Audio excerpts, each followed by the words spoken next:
What's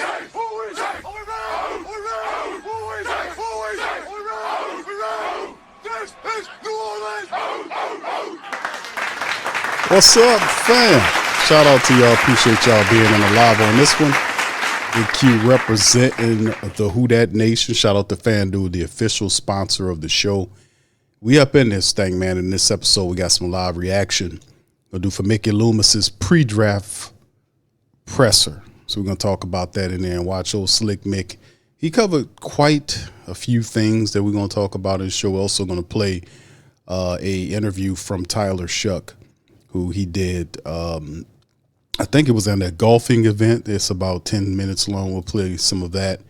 And we'll react live to it, man. So big ups to the fam listening. Just the program update for tomorrow, or for Thursday, rather. We'll be going live right around 7 o'clock.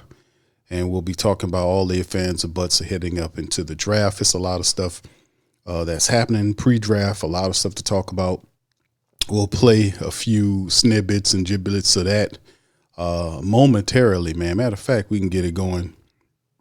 Now you can hear this one from Jeremiah. Forgot the man named Jeremiah. It'll say it on there. Jeremiah, y'all put it in the chat from NFL Network. He made mention of some stuff. I guess I could play it right now for you guys so you can kind of hear what he said about some stuff dealing with the draft. Here we go. Well, that's the overwhelming chatter, as Jeremiah Love here. Correct. But I'm just looking at it from an opportunity standpoint. And I think they'll have a chance to get out of this pick. And I look at the New Orleans Saints as a team that makes sense. A Saints team that could pounce, a chance to go up there trading next year's first-round pick. Now, you're going to say that's crazy. Why would you? The 27 draft, we've been talking about it. They've got their quarterback already, and they also are a team that have done this 3 times for Mark Ingram, for Chris Olave, for Marcus Davenport, trading future picks. So I've got the Saints making a move to get up to Arvell Reese here with this opportunity to put him in that defense. That everyone's talking about. Parsons. Micah Parsons, who converted from Penn State, going now with Dallas and now with Green Bay. That's what we're talking about. That's why Arvell Reese is going to go number 3, not just simply to play off the ball. He's going to go get the quarterback, but he has those skills where he can play off the ball. Make those plays off the edge, and look at the explosive pursuit that he's going to give you. Go out and get someone when they make a play. Anytime that offensive tackle, then exploding up through him before he knocks him down. And then all the things you can do as a defensive coordinator. If you're Brandon Staley, you're thinking to yourself, I can put him in a number of places and have him either go get the quarterback, spy the quarterback, go out into coverage, you name it, he gets it done, DJ. Real quick, Mickey Loomis since 2008. Okay, so, I mean, Daniel Jeremiah, that is his name, popped up on the screen. It has made 25 draft day trades. Do you know how many times those trades have been to go backwards? None. Ooh. 0. He Right. is aggressive, and this is an aggressive move. All right, so that's what Daniel Jeremiah said. I don't know if I can call him an insider. He covers a lot of stuff for the NFL Network. But this is what Daniel Jeremiah's thought process is in terms of what the Saints will give up. They'll give up the 3rd overall pick. They'll receive the Cardinals. They'll give up the 8th overall pick, a third round pick, which is pick 73, and then a 2027 first round pick. And they'll still keep the 2nd round pick, and then it jumps to 4th. So he wants to give you the 8th, the 3rd round pick this year, and a 2027 first round pick. I ain't cool with that. Now listen, some people saying Q that'd be crazy for him to do that, but the reality is there, and this is the thing, how most people, let's see if I can explain this in terms of why this is even a thing, is because the Cardinals are looking for a quarterback. We know Jacoby Brissett he won another contract with the Cardinals. So they would do better in their estimation is if the right pick is trade is not there, they'll proceed to just simply trade the pick and move back. And then, of course, address the quarterback situation maybe later on in the draft, or wait till next year to do it and simply see about getting a traded quarterback. There are several quarterbacks out there, Anthony Richardson, Spencer Rattler, that are Will Levis from the Titans, that are most of the teams, according to what Schefter is saying, is interested in moving, right? So this could be a temporary thing that they're looking to do. And of course, next year's quarterback draft will be a lot better. So that's what they're perceiving. That is what he's saying. I don't know if this is actually the case, but the issue why what they're saying about the blue, about these players is why would they perceive to do this? Because there are a handful of what they would call elite level blue chip prospects that's in this draft. It's a handful of them, right? It's a handful of them. We know Jeremiah Love is one of them. We know Caleb Downs from Ohio State's another. We know that it's Sonny Styles, Fernando Mendoza, and Arvell Reese. Those are the blue chip guys. Now, if the Saints play it cool and stay at number 8, it could be a possibility that one of these guys, one of these teams rather, will probably trade or take a pick they're not supposed to. Cleveland could take an offensive lineman. We're hearing, Cleveland does stupid stuff all the time. They could take an offensive lineman that don't belong in the top 7, whatever. And then what happen is, that'll help the elite blue chip player fall down to him. A lot of people, Jeremiah Love is not going to be at 8 when the Saints pick. A lot of people think Caleb Downs is going to be gone. Sonny Styles is going to be gone. Obviously, they're not picking Arvell Reese, and that leaves, Fernando Mendoza, and that leaves Arvell Reese. That's why this is something the Saints are looking at. Those guys are listed at the height of the board. Everybody that has a draft board that's been studying these players over the last 6 months or so understands that these guys are perceived as elite blue chip players. They're game changers that we're talking about. So if the Saints are interested in going up to get any of these guys, whether it's a lot of people think this Arvell Reese, how about the elite edge rusher? I guess you could throw him in there as well if you're talking about the kid from Texas Tech. But, him being a plug and play, the purest pass rusher in the draft. But the reality is this is the perceived elite level blue chip players that teams will, consider, grouping picks to go up and get them. But we understand the Saints. I don't think the Saints, if this was a real thing, they do not want to fix any picks from next year's draft with this draft, if any of this is actually true. So we have some credible insiders reporting on it. Whether or not this will be the actual package will yet to be determined. But the Saints are definitely asking for teams. What do you guys want for this pick? Because they're definitely interested in a Sonny Styles or more, Arvell Reese. I think the Texas Tech kid goes to the Jets, and I think Reese will be up there at 3. We'll see what the Saints do tomorrow, man. A lot of stuff is up in the air with that. And it's up to Mickey Loomis to decide on how, he wants to carry that through. And speaking of Mickey Loomis, he is right here. Old Slick Mick, ready to answer questions. We'll play some of this, fam. I'm not going to play the whole thing. But he popped up with a pre-draft presser, asking questions about philosophy. And you can see Mickey in good spirits and because it's good energy heading into this draft. And the Saints are looking to knock it out of the park this weekend. So y'all hit the like button and the sub button as we get going. Let's do a Slick Mick. Does that change your philosophy on the aggressiveness of trading up that you've obviously No. had, Joe? No, not really. Or the belief that more picks is needed or better or anything like that? No, I don't think it does. We're going to approach this the same way. And look, I say this every year. We're not opposed to backing up if it makes sense to us, but it hasn't made sense to us the last few years. There's been talk of, arm length for, defensive linemen, especially a guy like Ruben Bain. When you analyze defensive linemen, how much does that kind of play a role into things? And is there, certain circumstances where a player's tape could, overmatch any, quote unquote short arms? Yeah, I think what, how the guy plays always overrides everything. So let's start with that. But I do think we've got a lot of data that tells us what plays in the NFL. And this isn't exclusive to the defensive line. It's all the positions. We know what plays in the NFL. And we have some measurements that we can look at and say, man, that's an outlier. We're not looking for outliers. I say this to our guys. I've said this over the years. If we are looking for exceptions, then we're not going to be here very long because exceptions are exceptions. So we're not looking for exceptions. But we recognize that there are exceptions. And so if someone has some traits that don't match what plays in the NFL, then we better have some other things that tell us that he can overcome that. And so, yeah, that's my answer to that. Yeah, the short arms commentary about Ruben Baines. I think every year it's always some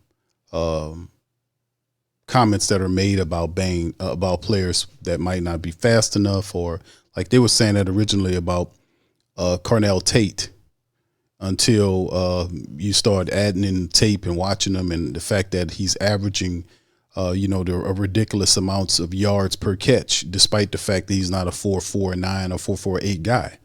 He's faster on film, so that dissipated the Cornell Tate commentary.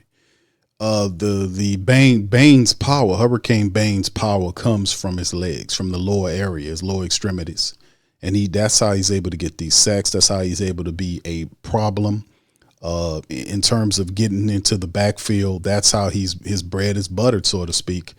If you watch the tape, his power comes from his legs. The arms and all this kind of stuff, they have a prototype of how long they want your arms are. But there's always, like Mickey's talking about, exceptions to the rules. And despite those perceived limitations from a template standpoint, it's the same type of stuff that people would say from smaller quarterbacks, versus they want a 6'3", 6'4", 6'5" quarterback that stands tall to throw over the pocket. To throw over a taller offensive lineman, but yet you see a bevy of different quarterbacks that are 6 feet and 6'1" or 5'11" that's in the NFL right now as starting quarterbacks running around. So there's always exceptions because they're exceptional players. There's we're not gonna sit here and say an exception's a bad thing. There's a thing called exceptionality. These guys are exceptional. They're on another level despite their perceived physical limitations.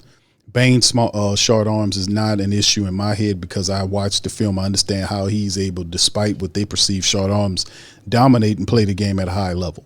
And going into the NFL, I don't think that's going to be a problem. I think you would see Bain be quite the disruptor. You saying at number 8 in this year's draft, how much do you like his position in the draft? How like does it for this particular class? Well, I don't like it because it means that last year didn't go very well. So you don't want to be picking in the top 10.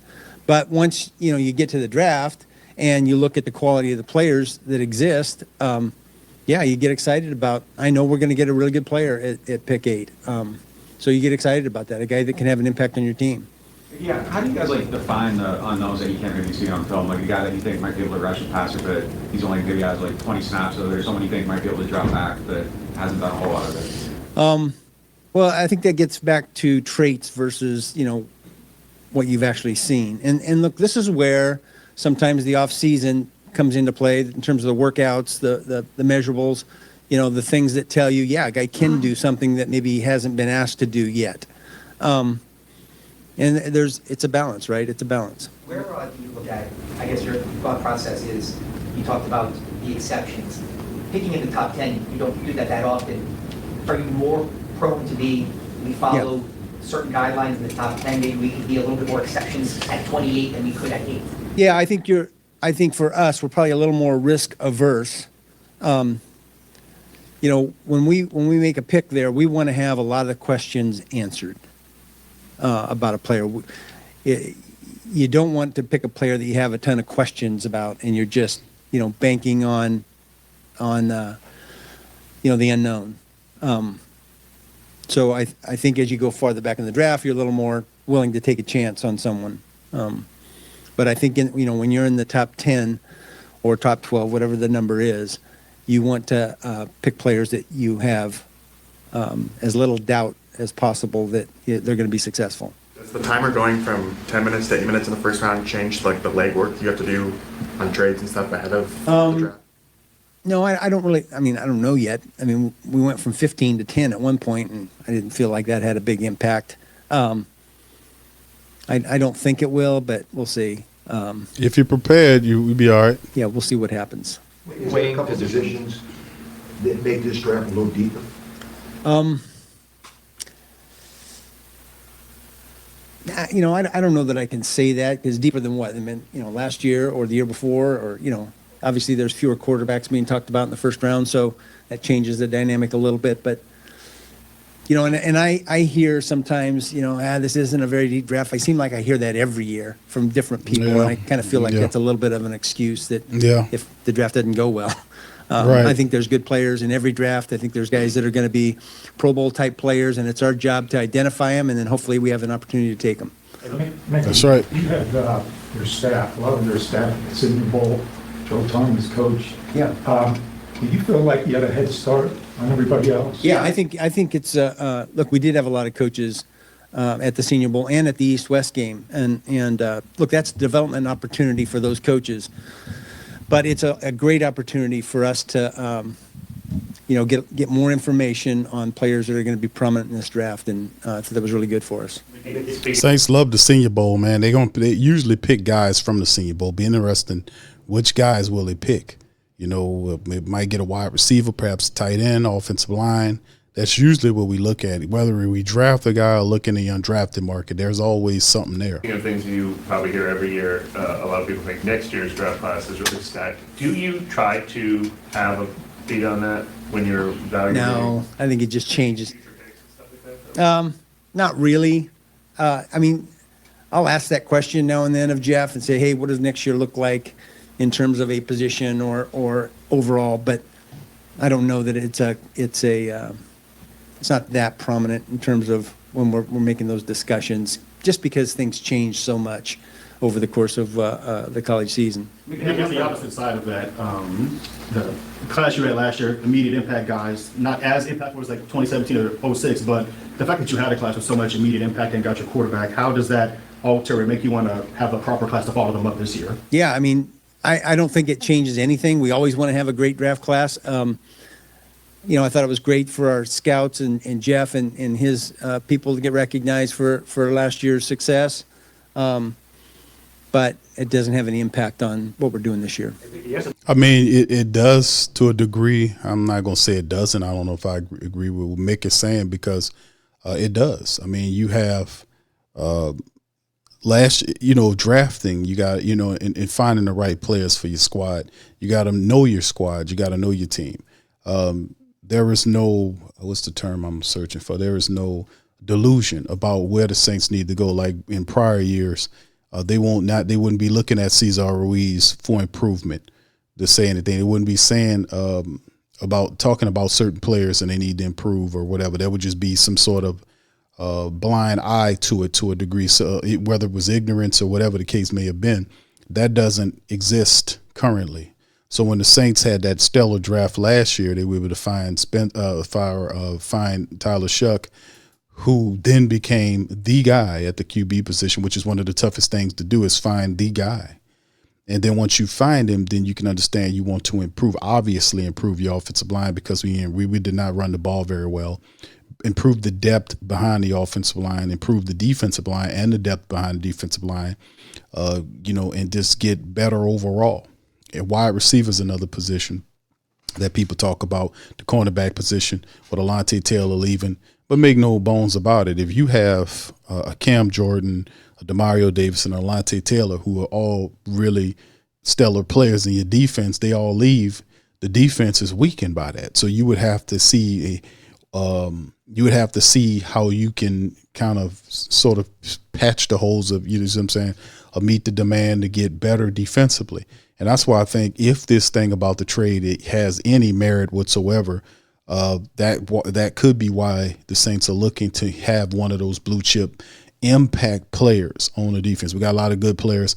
I wouldn't dare say they are elite level players. And sometimes you got a couple of them guys on your team, you can really do some stuff. So I don't believe the Saints will be picking 8 next year, but when you're here, if you can get an elite level player, and you still, and you don't give up too much to get them, people can understand that, especially to help your defense, whatever. But outside of it, it definitely does, because you can build upon drafts. Like now we know where we need to go with these picks, and that helps the scouting department. And it helps everybody out. Shough talked about how he's been evaluating receivers. How much input do you all let him have, or how involved is he in? Yeah, look, we'll ask any of our players that have a crossover with someone in this draft, and it's always the young guys that played with someone. If they've played with someone, we talk to them about, hey, what kind of guy is he? How did he, learn? How did he practice. So we asked questions of all our guys. It wasn't just Tyler. It's everybody on our team that has a crossover with a player that's in this draft that we may have an interest in.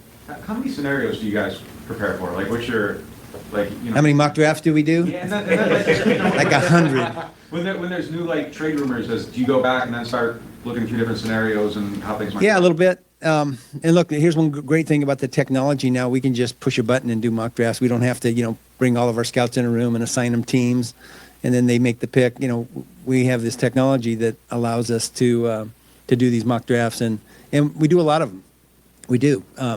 And so there's a lot of different scenarios, particularly in the mid to later rounds, because that's where it gets a little, I don't want to say dicey, but that's probably the only word I can think of as to what may happen. Sean Payton's involvement in the draft was pretty obvious, and then it seemed like Dennis Allen as well, and he had been here for so long and collaborative. What was your philosophy, and what is your philosophy when you're bringing Kellen Moore, who's new to the organization, never been a head coach? Are you right away like, I want you to have as strong a voice in this as anyone? Is it more this year than last year? Like how it was no different than when Sean first got with us, right? He was a new coach, and I want the coaches involved. I want them. I want to get their perspective, and if we have differences, between the personnel department and the coaching staff, we got to get those ironed out before we pick a player. Our goal is to all be on the same page in terms of the players that we bring in here, because that gives them and us the best chance for them to be successful, in my opinion.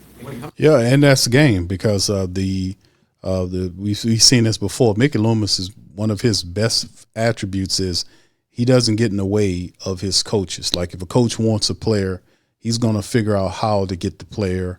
When he did it with Coach Payton, he did it with the previous administration. So he will get whoever you want. He won't get in your way on that.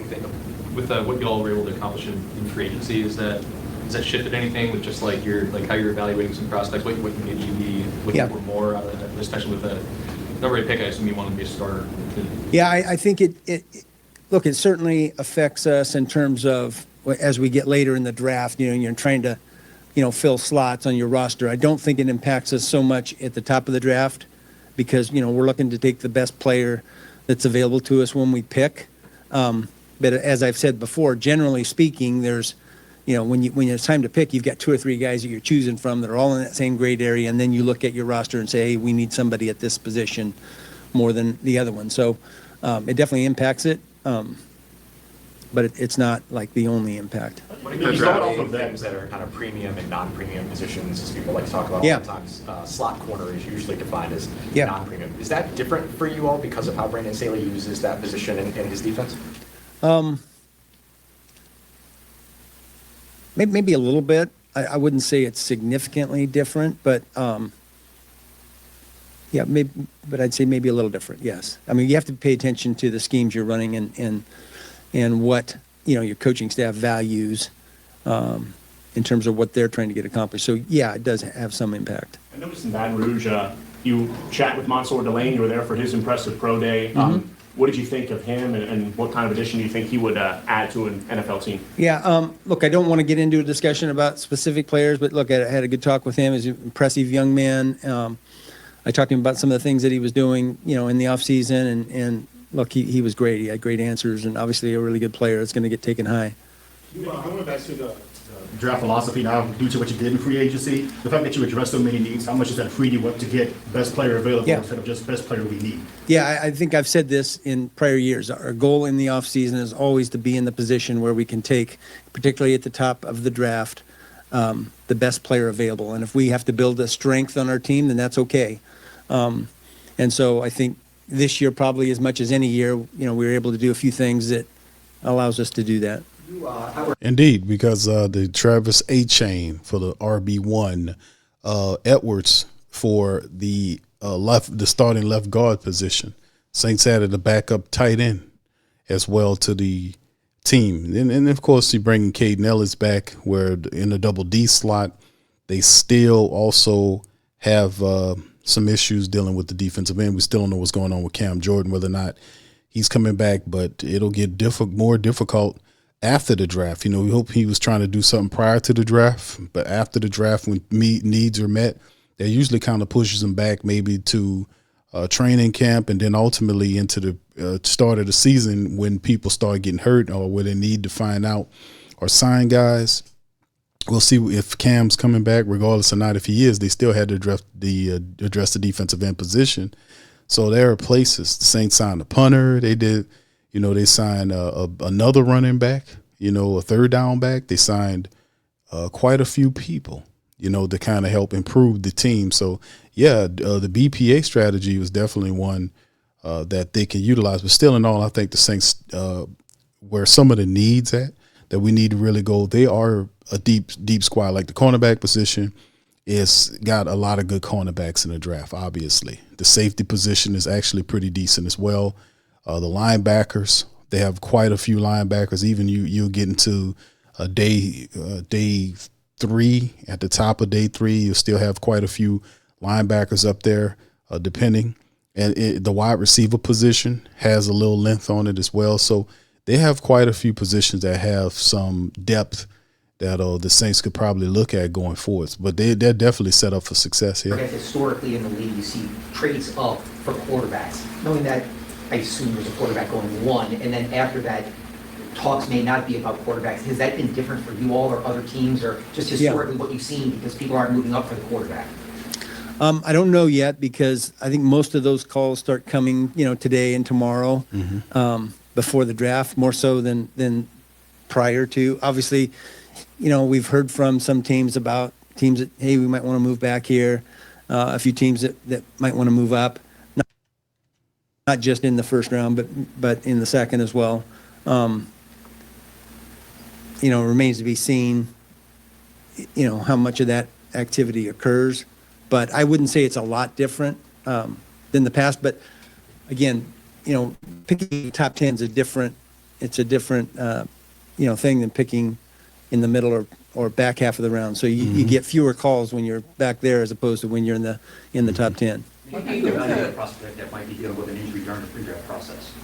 Yeah, I think that's difficult sometimes because you don't have as much information, so it creates more questions, right? But I think, at the combine, the medical people do a really good job of assessing injuries. So we have a pretty good handle on guys that are hurt and what their timelines are. But there may be some unanswered questions in terms of some of these measurables that we value. There's a report that Nelson Meyer is going to spend the draft with his son until he gets drafted. Yeah. Is that a situation where he still kind of works from afar and you'll call to get his opinion, or being the situation so rare, if you just kind of let him unplug and... Yeah, no, listen, Doug's going to be available to us, and his input's valuable. We've gotten most of that. Look, all these questions that may come up in the draft are mostly answered.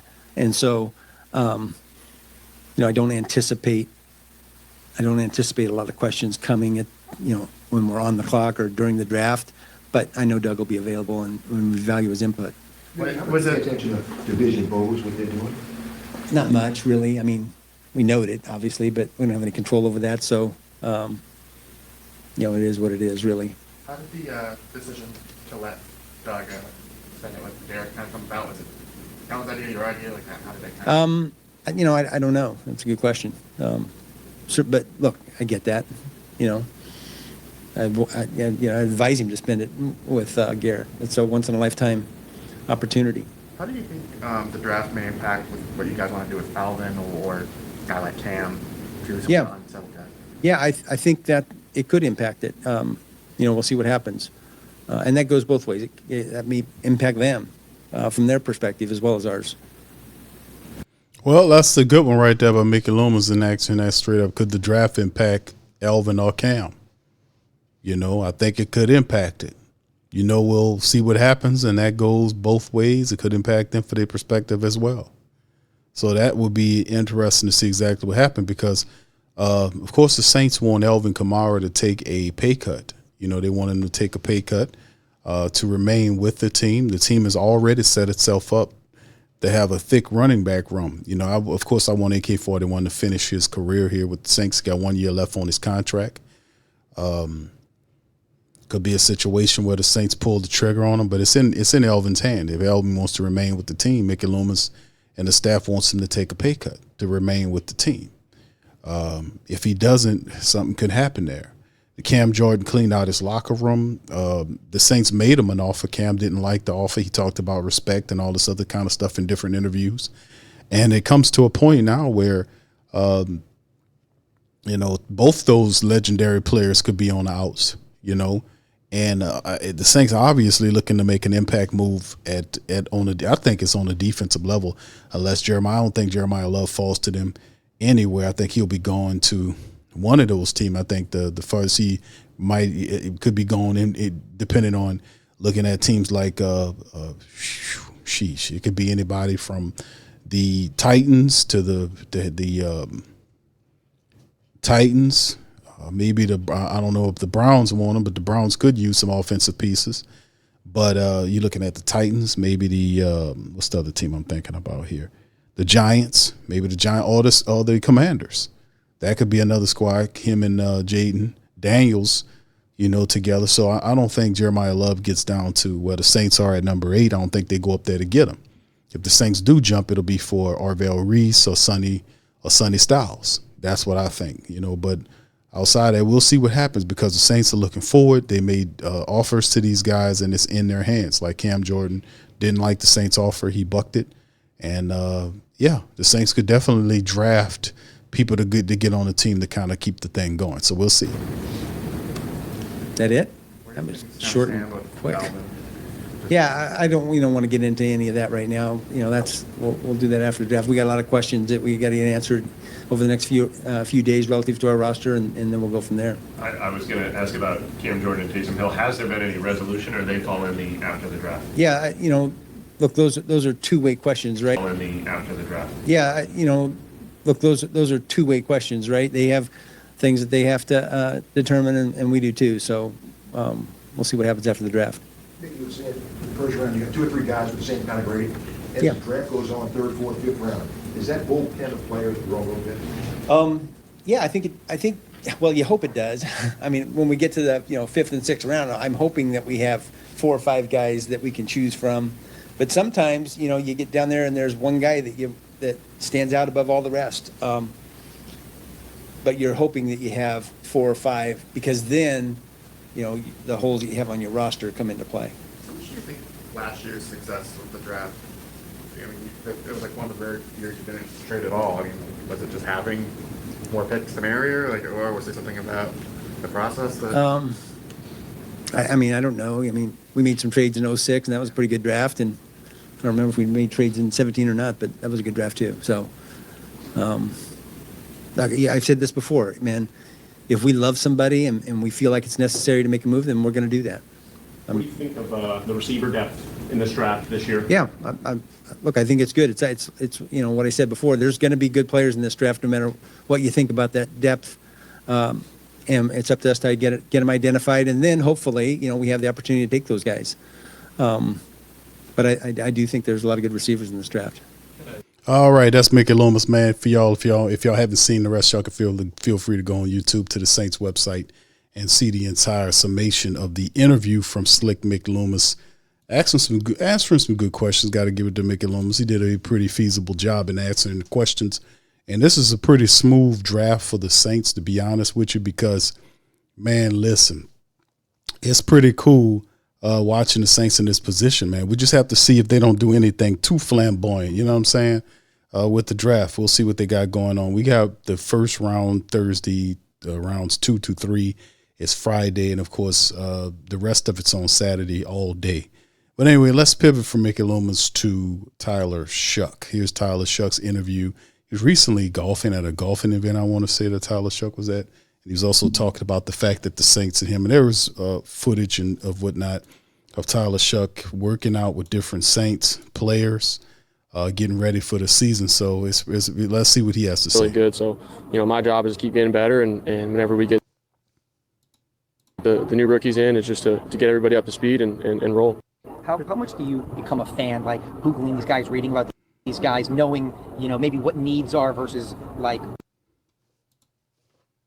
To be honest, I trust the front office completely. I'm not super well versed into D end or interior D line play, or a lot of those guys are what makes them. I want to find out what makes those guys tick and be a part of the Saints organization and what kind of culture we're trying to bring. And I think with last year's rookie class and what Kellen and the staff is building is we want the right guys and guys who love to work hard and want to be a part of the New Orleans Saints. So I trust them. I'm exactly like you guys. I'm excited to find out. What's the vibe been like in the building with everybody kind of coming back to the start program? It's been great energy. It's been great. I think Ted does an unbelievable job in the whole strength staff.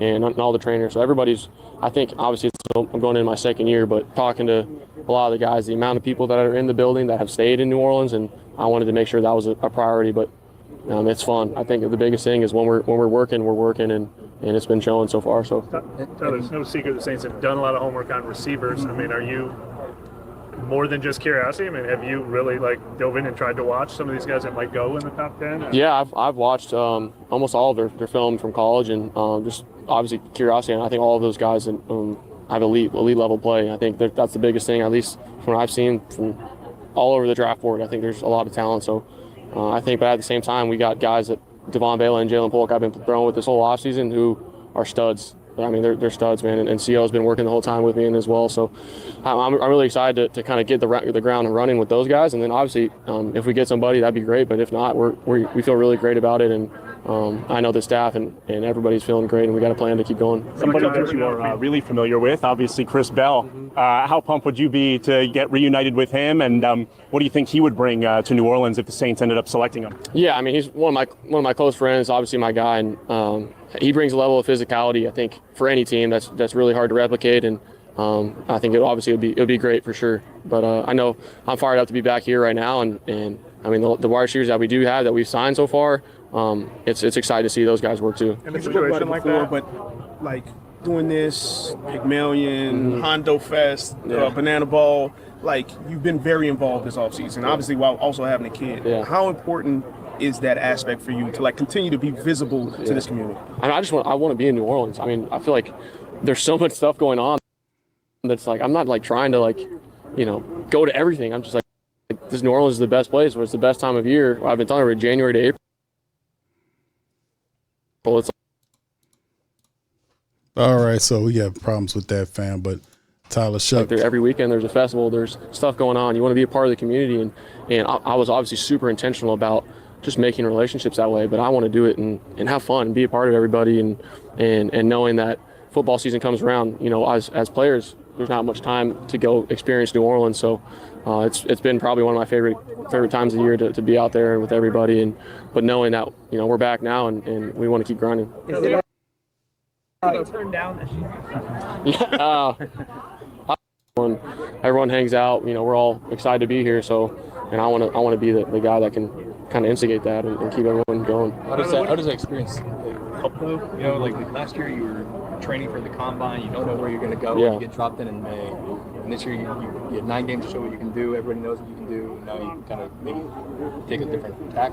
Yeah, I think the sense of urgency, having a development plan of being in the offense for the full year, knowing what I want to continue to work on, knowing what we can kind of focus on going forward and what we can kind of clean up. And for me, that's the exciting part is now you've gotten your feet wet, so to speak. And, I think you're coming into the NFL and you have, all these guys and a lot of leaders that we've kind of lost, naturally through the business. But being able to step up and try and do everything I can in my own right to be that guy. But still, like I said, we have, everyone that it's going to take to get it done and know that it's going to be a long road, but, we're here for it. Tyler, everything you're doing this offseason, what about the times we've seen where you've gotten together with whatever teammates are here locally, high school fields and stuff? Is that something you arrange, somebody else, a veteran local player arranged, and why is it important to you to do that when you can? No, I mean, I've tried to get as much guys here as possible, and I think that's, like I was saying before, the exciting part. Everyone's been, here working, Jay Polk, Bub, Devon, Jawan's been here the whole time, Maliki. So I've been throwing with our Saints receivers for the entire offseason and CO included as well. So I feel like we haven't really, missed a beat, and now hitting, OTAs and minicamp. Like I said, the standard is now set, so we got to continue to elevate it. And I think that's the biggest part is, you go train somewhere else for a lot of guys, but being able to be in New Orleans and be with, your teammates, it's been really fun. And then what else have you tried to carve out as a routine for yourself? I mean, are you constantly talking to coaches? Are you in the film rooms, trying to work off what you did last season? Yeah, we can't really meet with coaches specifically, yet, but I've been, obviously I watch every single game from last year and put together cut-ups of just stuff that I can kind of work on. Just, timing up deep balls better, timing up, working up in the pocket. Some of my under center footwork, really trying to be intentional about that, where I think some bigger plays can be had, or just managing it better that way. So that's been the good part, and also the stuff that kind of drives you to keep getting better. That's style of Shough right there, fam, talking about the game. And then working off in the off season is a big part of it too, man, because it's really in the hands of the Saints offense and Tyler Shough, getting him enough people around him to help out there. That's going to be really big to see what if they can pull and see what this draft looks like, because I can see the Saints needing help on the defensive side of the ball, perhaps taking a wide receiver at some point in the draft. The star position role, all this stuff. A lot of this will be answered as we get on the other side, because the next 3 days, that pretty much shapes your team. Like we see what free agency is done after the next 4 days, including the undrafted area. Like Saturday night, you'll see a lot of the undrafted guys sign, and then you'll start really seeing what this team is going to be going into the 26-27 season. It'll really take shape after the draft over the next 3 to 4 days. You'll really see what the team looks like, right? So a lot of answers going to get answered. A lot of questions, rather, will get answered coming up here soon. So shout out to WGNO with that scoop, and then we'll go right to this article right here. Report pending Saints Chris Olave extension impacts draft plans. So you see, we also mentioned what Mickey Loomis said during the press conference, and Saints Wires mentioned it, that the Saints have been heavily linked with several wide receivers projected to be selected in the top 10 of this draft. However, the trend appears to have changed after the Giants traded defensive lineman Dexter Lawrence to the Bengals for a top 10 pick. And a recent column by NFL draft insider Tony Pauline suggests that the Saints might choose to pass on a wide receiver in the first round. I think this could be the case. We also know that Jordan Tyson is also mentioned. The Saints did go down to look at him to see if he's healthy. A lot of people believe that he could be the better pro over time, outside of the technician, the smoothness of what Cardell Tate represents from Ohio State. Jordan Tyson has the speed, the size, the 50-50 ball, this sort of thing. And the question is whether or not he was healthy enough to be warranted of a top 10 pick.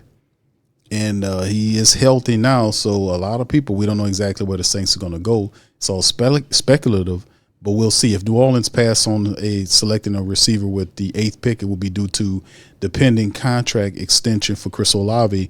Pauline wrote, the team exercised the 5th-year option on its star receiver, who's in the final season of his rookie deal. During free agency, the team told agents they did not intend to spend big or position too many assets at the receiver spot, considering the money they would have to spend to keep the 2022 first-round pick. They will likely wait until day 2 before drafting a wide receiver. So let me say that again for the collective. The Saints passing on a wide receiver in the first round, it will be due to the pending contract of Chris Olave. Tony Pauline wrote, the team exercised the 5th-year option on its star receiver, who's in the final season of his rookie deal. During the free agency, the team told agents they did not intend to spend big or position too many assets at the receiver spot, considering the money they would likely have to spend to keep the 22 first-round pick. So they will likely wait until day 2 before drafting the receiver. They'll get quite a few of them if that's the case.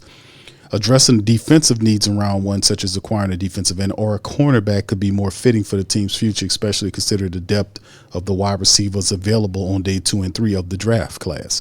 Regardless, Chris Olave's contract is widely anticipated that both parties will agree to a big extension at some point, unless there is a major breakdown in talks. For his part, head coach Kellen Moore has said those talks have been productive. The Saints front office has focused on managing the salary cap over the past few off seasons, successfully navigating a salary cap crisis to return to a more balanced financial positioning. selecting a mid-round wide receiver instead of a top-tier pass catcher could align better with their strategy. Because rookie contracts are tied to draft slots, the 8th overall pick will receive a fully guaranteed almost $33 million deal. That's an average of $8.2 million per year, which would be the 39th highest at the receiver position. Extending Olave as well means having two NFL's 40 highest paid top 40 highest paid wideouts waiting until the second round at pick number 42 means paying just $12 million over 4 years, or relatively $3 million annually. The Saints also hold the number 73 pick on day 2 of the draft. They've been heavily linked to Louisville wide receiver Chris Bell, a former college teammate of Saints quarterback Tyler Shough.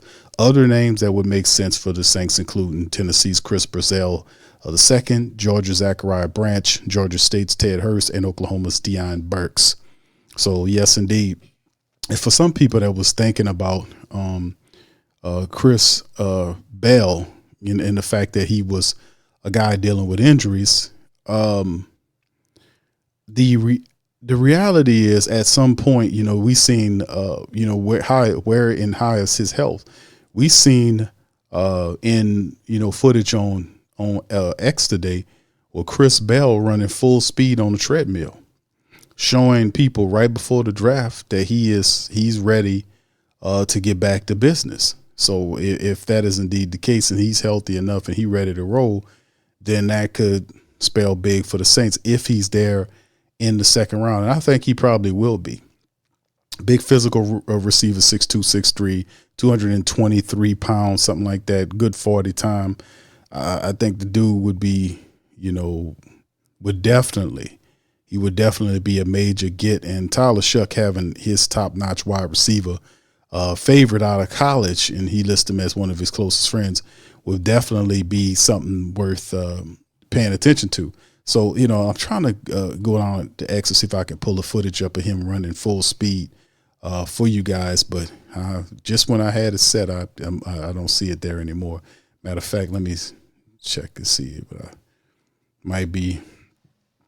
Oh, yeah, for the fan members, y'all can check me out on X, too. We on X as well. Yeah, and there it is right there. There it is, him running full speed. Let me show y'all, man, this whole thing with Chris Bell running full speed. There it is right here. You got 5 seconds.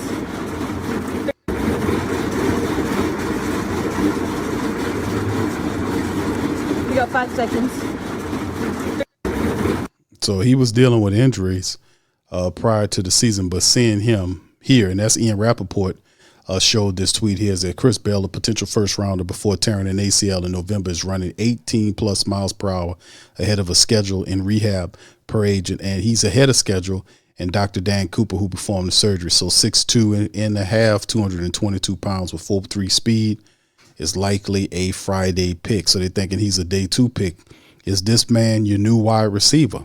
And it'll be cool to see Chris Bell, big physical wide receiver. Of course, he has to get a totally healthy. He's on the right track ahead of schedule to make him a Saint along and pair him with a guy like with Tyler Shough will be awesome, man. So anyway, with that being said, man, listen, y'all let me know in the comment section how y'all feel about Thoughts from Mickey Loomis by Tyler Shough, and also the thought process on the trades that they're kicking around. What's going on with the trades? A lot of people saying, they just need to stay put and do what they do. But we'll see what the Saints have up their sleeve, because there's definitely multiple insiders reporting that the New Orleans Saints are asking around for picks, and they are definitely interested in some of these guys. I know they're interested in Arvell Reese big time. I know they're interested in Sonny Styles. Saints looking, if they can, land a blue chip prospect to add to the defense, man. That's one of the things they're looking at, and we'll see what the Saints got going on tomorrow. And then Thursday, like I said, over the next 3 to 4 days, you're going to see what your team really looks like going into the 26-27 season. So anyway, with that being said, y'all hit the like button, hit the subscribe button. By all means, feel free to share the show on your social media feed. Shout out to FanDuel, the official sponsor of the show. For all your prop bets, go to FanDuel, check them out. You know they got the bets in, man, for who going to go where and when in the draft. If you got your game, you got the game figured out, and you know exactly what they're going to do, you might need to make you some money at FanDuel. Please feel free to check them out as well, man. So and get you some bread, you know. If you got the magic, let's see what you can do over there at FanDuel. But anyway, with that being said, I appreciate y'all, man. I'm going to holler at you at the draft. Much love, peace, and who that to you. Who that say they gonna beat them Saints? Who that? Who that? Who that say they gonna beat them Saints? Who that? Who that? Who that say they gonna beat them Saints? Who that? Who that?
Hey, New Orleans! Whether you're catching up on Saints news at Jackson Square, checking Pelicans scores in the Garden District, or staying updated on LSU while grabbing coffee in the French Quarter, there's one place that keeps you connected to everything that matters in our city. From Bourbon Street to the Superdome, from Preservation Hall to the Riverfront, New Orleanians are staying in the know with the WhoDatDaily.com, your daily source for Saints, Pelicans, LSU, and all the sports, music, and culture that makes our city special. At work downtown, at a game in the Dome, or just relaxing by the Mississippi, wherever life takes you in the Big Easy, you can stay connected. Because when you're from New Orleans, you don't just live here. You stay in the NO. That's stay in the know. Visit the WhoDatDaily.com and never miss what matters most to Who Dat Nation. Welcome to the Pro Shop, where we create authentic NOLA-inspired clothing for men, women, and children. From Saints jerseys to Pelicans gear, everything's crafted right here in New Orleans. Whether you're shopping the Pro Shop, the Pel Shop, or the Pro Shop Kids, we've got your whole family covered with genuine merchandise that represents our city's spirit. Check for links in the description section below or in the chat.